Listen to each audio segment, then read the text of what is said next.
Hi అండి, అందరికీ నమస్తే. Welcome to Anu's kitchen. ఈరోజు ఈ వీడియోలో ప్రోటీన్ ఎక్కువగా ఉండి ఆరోగ్యానికి మేలు చేసే హెల్దీ బ్రేక్ఫాస్ట్ వెజిటేరియన్ సలాడ్ ఎలా చేసుకోవాలో చూద్దాం. ప్రోటీన్ ఫుడ్ అనగానే నార్మల్గా అందరూ చికెన్ ఎగ్స్లలో ప్రోటీన్ ఎక్కువగా ఉంటుంది, చికెన్ ఎగ్స్ ఎక్కువగా తినాలి అంటారు. కానీ చికెన్ ఎగ్స్ తినని వాళ్ళకు ఈ సలాడ్ చాలా బాగా ఉపయోగపడుతుంది.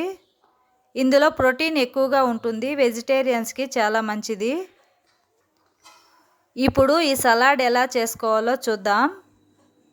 ఒక బౌల్లోకి సన్న కట్ చేసుకున్న కీరకాయ ముక్కలు 1 కప్పు, సన్న కట్ చేసుకున్న ఆనియన్ 1 కప్పు, సన్న కట్ చేసుకున్న టమోటో 1 కప్పు, ఉడికించుకున్న శనగలు 1 కప్పు, వేయించుకున్న వేరుశనగ పప్పులు 1 కప్పు, క్యారెట్ ముక్కలు 1 కప్పు, సన్న కట్ చేసుకున్న కొత్తిమీర 1 కప్పు, రుచికి సరిపడా ఉప్పు, 1 స్పూన్ మిరియాల పొడి, కొద్దిగా నిమ్మరసం పిండుకొని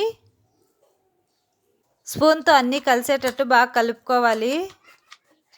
అంతే అండి, healthy breakfast protein salad ready అయిపోయింది. ఈ వీడియో నచ్చితే like, share and subscribe. Thank you for watching.